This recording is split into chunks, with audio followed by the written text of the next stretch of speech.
Well, I was on mute, so that doesn't help, right? That doesn't help at all. Okay. Welcome to the Strategic CLO Podcast. I'm your host, Noel Bagwell, and today we're diving into how fractional chief legal officers can help their growth stage clients become more resourceful. We're going to talk about what a fractional CLO is a little bit, just a recap for people who haven't tuned into the podcast before, which is a definition and kind of a guide to their role in the space as a fractional CLO.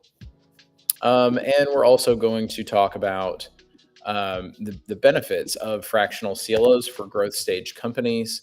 I want to talk about resourcefulness in legal strategy, the importance for growing a business, and how fractional CLOs contribute to that. And I'm going to give you some practical tips for improving resourcefulness, for entering into a more resourceful state in your business. So it's going to be a value-packed episode. We're also going to be talking a little bit about the Clarity Guild, which is a free resource for anybody who wants to join. It's a free forever online community.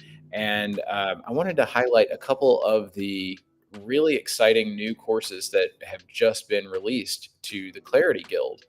So the Clarity Guild is a great tool. We use it for broad spectrum announcements, discussion of new resources, which is what this episode's all about, including the discussion forums, news articles, things that are kind of applicable to everyone or that affect everyone. For example, last year, the federal government passed the Corporate Transparency Act. That sort of affects everybody. And so, if you haven't complied with the Corporate Transparency Act, you need to comply with that. If you're a company that existed before January 1st, 2024, you have a year to get into compliance. If you formed your company this year, you have 30 days from the date that you formed the company to get into compliance. So it's the Financial Crimes Enforcement Division of the Department of Treasury, FinCEN, FINCEN.gov. You can go there and search for BOI, compliance or BOI reporting, and go ahead and knock that out. So we'll be talking about all of those things. And I also want to mention, just, so people don't forget, I do have a new book out called Lead Again, A Modern Guide to Resilience. And in my work as a fractional chief legal officer, a part-time chief legal officer for growth stage companies and other small businesses as well, resilience is a major theme, recovering from setbacks, also being prepared for those when they happen. And this is a great resource. It's a really helpful, handy guide. So click on the QR code up there and grab a copy of Lead Again if you haven't already done that. And of course, my contact information is available from the scrolly bar at the bottom of the screen. So, it'll be coming up right in here. You can go to Link app and you can download my contact card if you want to get a hold of me. I'm a pretty easy guy to get a hold of. But where should we start? Okay. Let's start with what is a fractional CLO. Well, a chief legal officer is the person who's responsible in a business for managing the legal department, the legal division. He's right alongside the chief executive officer, the chief operations officer, the chief financial officer, the chief communications officer, the chief learning officer, chief technology officer, and so on and so on. Right? It's all the C-suite, all of those guys and gals who are the top of a certain division of a company. So it's the CLO's job to manage all of the legal everything for a company. And you might say, well, what is the legal everything? What does a CLO actually do? A CLO should focus on strategy. There is a certain amount of getting the strategy implemented, the technical work that the CLO is responsible to make happen or delegate to others to cause them to make it happen. But the chief legal officer's job and the fractional chief legal officer's job primarily is strategic legal advisory around key areas of business, including regulatory compliance. So, providing legal guidance for compliance, intellectual property strategy, employment law or labor advisory, legal operations, which is aligning your legal support with your business goals, making sure that everything is efficient and effective, the right tools are being implemented, there are systems and processes in place. That's really where the rubber meets the road. And a lot of that is where you get, you know, gains in efficiency and even gains in profitability, speed, growth for your company. That's where you get a lot more resourcefulness is from legal operations. Of course, there's the substantive legal work that lawyers do, but what makes, I think a legal department a real powerhouse and a profit engine, not just a cost center in a business, is a strong legal operations focus. Also, data privacy, especially for companies that really have to track GDPR and CCPA. Tech companies aren't the only ones, but that's a big concern. Data privacy and all of that's a big concern, especially for tech. Contract review and improvement, alternative dispute resolution, either preventing lawsuits or resolving them before they spiral into a huge, expensive mess. Corporate social responsibility guidance, so that's legal consulting relating to establishing or enhancing your CSR initiatives. And then legal insights and advice for CSR activities and potential impact assessments of your corporate social responsibility. Sometimes ESG, if your company has a strong ESG focus, there's that too. And then business expansion advisory, really important, right? Like if your business isn't growing, then it's probably falling behind relative to your competitors. So you need to always be growing, or seeking to be acquired, I guess, if you're not going to continue to grow. But you need to have a forward expansion mission, and legal is a big part of that. Are you going to be acquiring competitors? Are you going to be grabbing market share from them? What are you going to do? How are you going to expand? How are you going to go from startup to lifestyle business to growth stage company to an enterprise, like a multinational, possibly enterprise? How are you going to get bigger? What are your specific strategic goals and objectives, and how can legal help you reach those? That's what the CLO is focused on. So that's just really fast, like in a nutshell, what the fractional CLO role is and what the fractional CLO professional does. But resourcefulness is a really, really big issue because clients, executives and other big decision makers in business, legal for them is not always first nature. So it's sometimes even second nature to them. For a lot of them, they see legal as an unwelcome burden, something that has to get done, a chore. And it's like, yeah, okay, of course we have to cross the T's and dot the I's and check all the boxes and do it in a legally compliant way. And I've even heard, people say, well, on paper, this is the way it is, but in reality or really, and you don't want that, right? You don't want on paper, but in reality, there shouldn't be no cognitive dissonance. The paper should match reality always. And you want to, because that's integrity, right? That's honesty, authenticity, transparency, trustworthiness, good leadership. And without that, you're going to have a really hard time. And so it's the lawyer's job to make sure all that happens the way it's supposed to.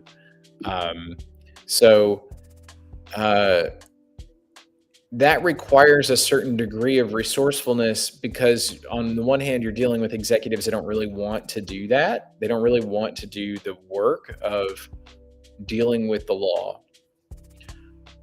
So you have to guide them to it. You can't quite like waterboard them with it, right? Because they will just spew and sputter and it won't take, right? You have to gently guide the executive to it in a way that they understand that it's for their good. It's not there to cramp their style. It's not there to, keep a deal from getting done.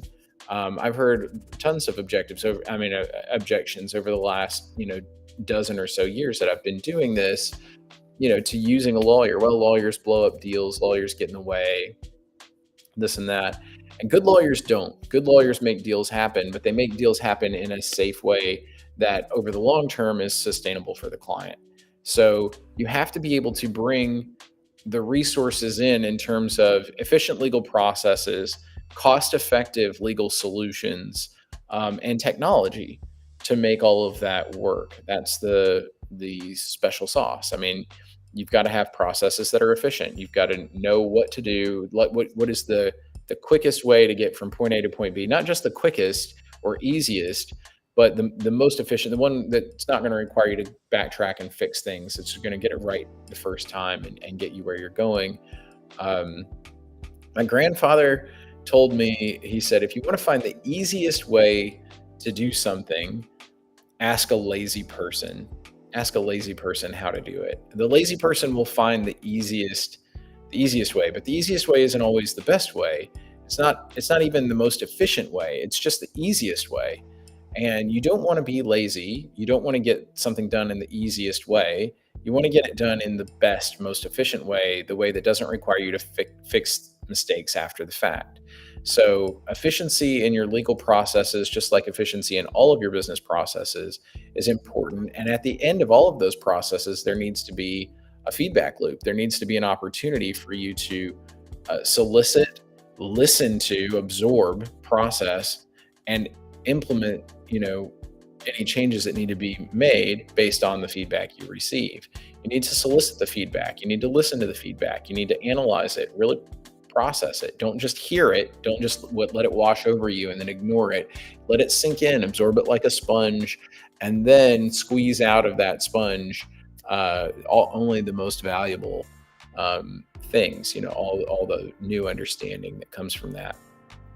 And of course, your legal solutions have to be cost effective. As I mentioned, you can't, human desires are infinite, human resources are finite. So we do have to learn to play in a world of scarce resources. We need to learn to live within our means. And so obviously your solutions have to be cost effective. And more, that means not using the billable hour. It means having value-based fees and subscription-based fees for ongoing services, flat fees for, discrete one-time projects, and where things are unknown in terms of how long it's going to take and what it's going to cost. There's a great product out there called AltFee, a really good platform. I'm actually scheduled to do a demo of that today, to be a part of a demo. I sat in on kind of a quick demo, just a quick overview of it. And I'm really excited to see the demo for AltFee. I may mention it again in a future podcast episode and let you know kind of how the demo went. But I'm really excited because what it does is it basically breaks down a legal matter into discrete milestones and chunks and tasks and everything. And it allows you to assign a value to each of those. So if you're in litigation and you're like, well, I don't want to charge hourly, but I'm going to charge the client for every motion I have to file a certain amount of money, for every court appearance, a certain amount of money, for every, phone call or whatever, a certain amount of phone calls or milestones or whatever. I know how this process usually goes. I'm going to think about every step and stage and task of the process. I'm going to assign a value to that, and I'm going to communicate that to the client up front so they kind of see the whole scope of the work in a little more granular detail than you normally would with the billable hour. And then they agree to that, and because they understand what all is involved and then what that's really worth. And you can do that for a host of different kinds of work. You can do it for virtually almost any type of legal task, I would imagine. There's still going to be some things where it may actually seem more efficient to use the billable hour than that, because you may not be able to foresee everything. But for things that are pretty rote, pretty standardized, pretty easy, like you imagine the life of a bill collections lawyer, a debt collections lawyer. I mean, those are pretty standard. I know debt collection lawyers that show up, and there might be several hundred cases on the docket that they're there for that day, and they just go through, and the vast majority of the debtors, they don't show up, and so it's just default judgment, right? So getting those default judgments, and it's just a volume business, and you're not charging the client all that much money, relatively speaking, because it's just churn and burn. So there are a lot of those kinds of mechanical legal processes where the system just grinds on. And if you're working in that kind of a way, a value-based fee, flat fee makes a whole lot of sense. It's where there's a high degree of volatility and variability, and the parties don't really know what they're going to do. And it's going to be mediation, and we're going to talk about it. And it's endless, and it's back and forth and forever. It's that situation where the billable hour starts to look a little more efficient, because you're like, well, we don't really know what's going to happen. We're just there to, respond dynamically to the circumstances. So we just have to charge for the time spent, because there's no way to get your head around the mess that the clients are making of everything, or have made of everything. Hopefully the lawyers aren't contributing to the mess, but it's disappointing to see how many lawyers do advise their clients in ways that just drag out litigation, because they're getting paid by the hour. So I personally think that's wildly unethical, and I don't like it when lawyers do that. So I think lawyers should not do that, and I'm opposed to the billable hour on principle, even though even I have had to use it from time to time, and still have to use it from time to time. It's kind of a necessary evil, hazard of the profession, but we try to minimize it where we can. And AltFee is a good platform that promises to do more of that. I'm not here to shill for them. I'm just here to say efficient legal processes, cost-effective legal solutions, and leveraging technology. AltFee is a technology platform. And whether it's your CRM, your matter management system, AI-powered document drafting, a CLO, the big matter management and client relationship management platform that I use, CLO is fantastic. And they have a new AI-powered, it's conditional logic-driven enhancement to their platform called CLO Draft. I'm also scheduled for a demo for that pretty soon. And it's pretty cool, because basically it lets you put in all your client information, and then you put in like stock types of documents and contracts that you use all the time. And because it's built into the matter management platform, you can say, okay, I need this kind of a document for this case. And it just merges all their information. It's basically just a form field merge, but you can build it out, customize it a little bit. I might be unfairly reductive in my description just for the sake of time, but really quickly, that's what it's there to do. That's what it's for, is just to help you quickly build forms. And then of course you can customize them to your heart's content in there. So those are really great ways that you can save your client time by using those kinds of those tech tools. I wish there were better integrations between CRMs and like other platforms, like web hosting platforms. A lot of the CRMs are trying to do like all in one, but I wish that they would I wish CRMs generally, and this is not just CLO, but it's just a broad generalization. I wish CRMs would do a better job of doing what they do really, really well, and then leaving other things like payment processing and even like web hosting and that sort of thing to other platforms, and just really get good at integrating with a variety of them, either through Zapier or whatever, right? And then making those integrations seamless and easy. Kind of feel like that might be one area where AI is really going to help. It's going to maybe smooth the rough edges where different systems chafe together. That's important for CLOs, right? Because CLOs have to use sometimes a hodgepodge of different tools, and that can slow things down. And if you're charging by the hour, it makes things more expensive. So, speed is cheap, often, right? For law, if you're charging by the hour.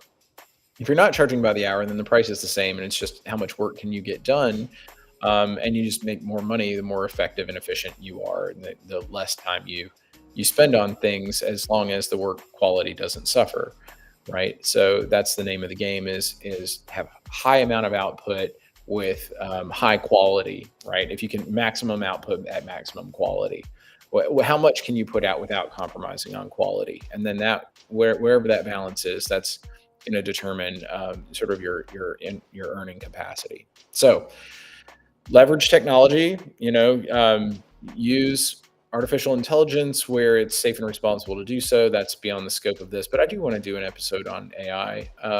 But you're going to need to get on board with that. Efficient legal processes. I mean, at least machine learning, conditional logic, and document degree of document automation is responsible and necessary. I think today, efficient legal processes, cost-effective legal solutions. So those are sort of the gateways to greater resourcefulness. But you also, I mean, this kind of goes to cost-effective legal solutions, right? You also need to be building a big knowledge base, a repository of all the, understanding that you have when you're using when you're using either government resources like a compliance guide. I think, for example, it's smart to save that and then keep it updated year to year. Kind of do an annual review of all the stuff and be like, oh, I have this compliance guide from the FTC for this particular kind of franchise regulations or whatever. Oh, but that's the one from 2022 or 2023 or whatever. I need to get the one for 2024. I need to update it to that. That's smart. Like, keep your library up to date. And then if you've got, systems and processes, efficient legal processes that you have implemented, you should be documenting those. Make it easy to not just to replace you, but make it easy to onboard new staff, because you can say, hey, go to the knowledge base and here's the file that's going to tell you how we do this and how to do it correctly. Be resourceful. Create assets, create resources in the business. Bring all of your thoughts and ideas to the business, and not just in meetings, not just in conversations. I saw a statistic that said like 70% of an executive's time is spent in meetings. If you're the CLO and you're spending 70% of your time in meetings, I can't imagine that that's the most efficient and most effective use of your time. It might be more efficient, more effective if you're having the same kinds of meetings about the same kind of stuff over and over with, it's just like you doing the same thing to just different people every time. Might be better to, get on a platform like, what's it called? All I can think of is Vimeo. I mean, I guess Vimeo would work, but there's, oh man, what is it? It's the asynchronous communication platform. Oh no. I used it for a while. I'm searching for it right now so I can, God, what was it called? It's not Atlassian. That's not the one I was thinking about. Where you record, you basically record a communication, like a video for your Loom. It came to me before I could find it on the search results. That's good. But Loom, if you can get on Loom and record a video, people can actually comment at the video, and it will timestamp their comment. It'll mark that comment for a certain timestamp in the video, and then you can have discussions based on those comments. That's a really great, really useful tool. So Loom is excellent. Doing trainings one-to-many instead of one-on-one. There are just lots of little technology hacks, but ways that and then you can record those, right, and transcribe them using tools like Otter.ai. There are just lots of AI-powered tools now that will make your life easier if you are open to allowing yourself to be recorded. I think a lot of people have a hang up about that. They get self-conscious, or they worry about privacy or security, or what if I say the wrong thing and now it's recorded forever. But I think having, having reasonable waivers, documentation, people basically giving consent and permission and doing all that stuff, waiving privacy concerns and all that jazz, so that you can have this library of knowledge, this library of resources to pull from, so that you are not the bottleneck for getting stuff done. In that spirit, I want to transition to a few specific examples, a few resources that I have put together, and I can screen share. I think I'm ready to screen share. Yes, I am ready to screen share. So if you're watching this on YouTube, awesome. If you're not, I'm sorry, because you're going to miss the screen share, or Facebook, or Instagram or whatever. If you're just listening to this on Apple Podcasts, you can go find the video on YouTube and you can watch this. But I wanted to screen share. This is the Clarity Guild. We only have like 20 members, which is a shame, right? I don't like pay money to give stuff away. I'm not going to pay to give it away, but I will give it away for free, right? We have kind of a general chat channel for the community called, again, the community is called the Clarity Guild, and you can join from our website at counselandclarity.com. So if you haven't if you haven't been to our website, you just go hit up our website, counselandclarity.com, and you can find the link to join the Clarity Guild. We also have here like a little lead again chat. So if you want to talk about the book, if you're interested in the book Lead Again, A Modern Guide to Resilience, you can chat with me about it in this discussion forum. But then we have the Profit from Legal forum, and this is where our clients can come in and chat about a variety of topics that get posted in here relating to fractional chief legal officer services. So if you've got a question about CLO services, about how it works, or what's the benefit, or how can you put it to work for you in your business, join the forum, go to the Profit from Legal discussion board, and just post your question.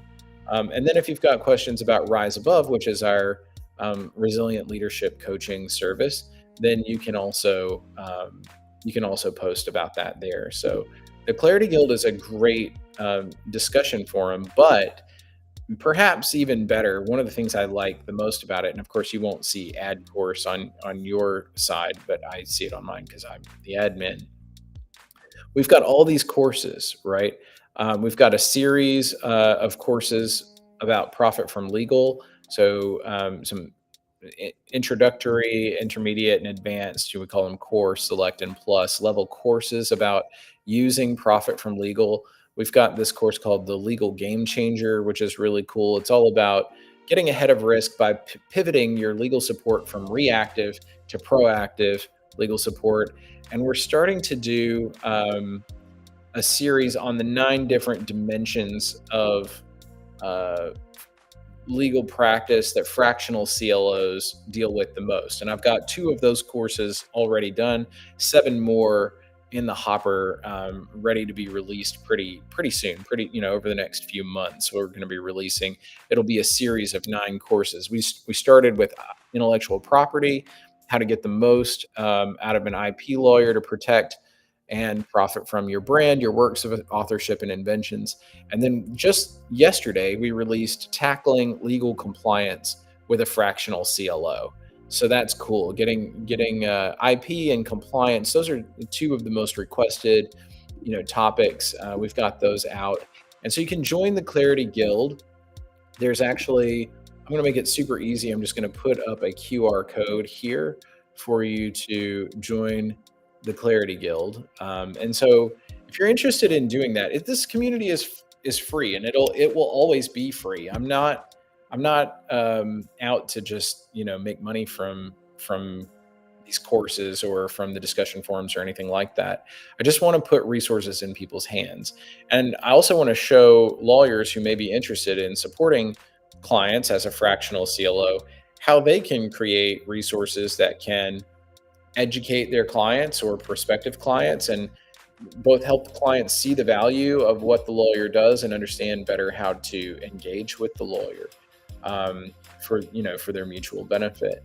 So the Clarity Guild is a really great resource. And I think client education and communication is really important. It's important to the fractional CLO role because, as I said, a lot of times executives see legal as necessary evil and a cost center in the business. But with better information, with better communication and client education, it's easy to show how legal can be a profit engine in your business. It doesn't have to be a cost center. And both the resources that a CLO will bring to the business and the CLO themselves can make the business more profitable, more stable, more efficient, and more inclined to grow at a higher rate and in a more stable way. all of this resilience rests on a philosophical foundation, a philosophy of resilience that I articulate in my book, Lead Again. Again, the QR code for that's in the upper corner there. So you can grab a copy of Lead Again if you're interested in sort of my philosophy of resilience. Every business and every person is going to experience setbacks. And I think that it's true that everybody is always doing the best they can with what they have. There are no unresourceful people. There are only unresourceful states of being. Everybody is kind of a genius. Even people who, you might think of as stupid people, they're not. They're not stupid people. They might not be aware. They might not be, cognitively gifted in, to the degree that somebody else is. But, a human being, virtually all human beings have some level of genius. Some of it is, creative genius. Some of it's genius of the heart, an intuitive, like sort of innate kindness. And, you've got other kinds of genius, that are more easy to recognize, academic, cognitive ability and that sort of thing. But people are amazing, and everyone's kind of doing their best, I think. There are some lazy people, and there are some people that just choose to check out. But when you drill down to the reasons for why they do that, often surprisingly find that even though they are admittedly lazy, they're still kind of doing what they perceive to be their best, and they're just in an unresourceful state. I think all leaders, not just CLOs, especially CLOs, because they tend to be cognitively gifted and they tend to be problem solvers and relationship managers. That's what lawyers are. So they tend to be in a unique and wonderful position to elevate people into more resourceful states, right? But it's not just them. CLOs for sure, but not just them.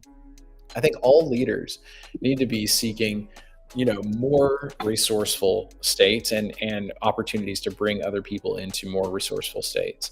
So I think when you do that, you get more resilience, because life is going to knock you down. Life is going to present you with setbacks, both personally, professionally, collectively, as a business, as a company. There are going to be setbacks, and you can either spend a lot of time and effort and money recovering from those on the back end, sort of bending so you do not break, and then, like mending and regrowing and righting yourself. You can spend a lot of time doing that effort and money, or you can be prepared. You can have a proactive, forward-looking approach that acknowledges that it's not just possible, it's likely, it's almost inevitable that it's going to happen, that there's going to be a setback, and having a plan for how you're going to deal with it when that comes down the pike will make your bounce back so much faster and cheaper. So I think understanding the philosophy of resilience, or at least my philosophy of resilience, will help you regardless of your role or your station, whether you're a CEO, a CFO, a CLO, a fractional CLO, or a client. I think this book would be really helpful. So grab a copy of Lead Again, join the Clarity Guild. Lots of resources here for you today, because it's, that's a fractional CLO's job. So I'm here for it.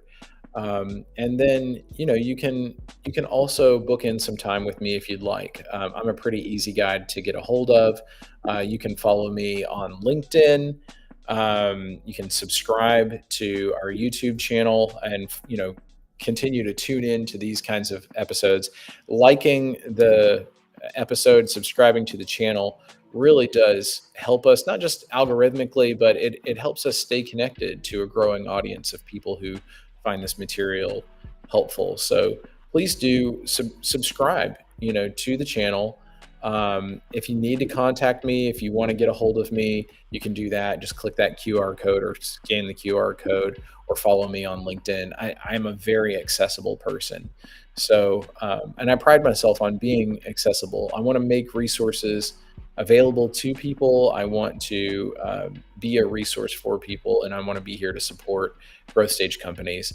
I hope you have found this insight and this episode useful. If you have, like I said, like and subscribe on YouTube or connect with me some other way. And tune into the next episode of the Strategic CLO Podcast. I will try to get better about doing these episodes a little more regularly, but another thing my grandfather said is live and learn, die and forget it all. So I'm going to let today be good enough for today. I hope you will too. And thanks for tuning in. Have a good one.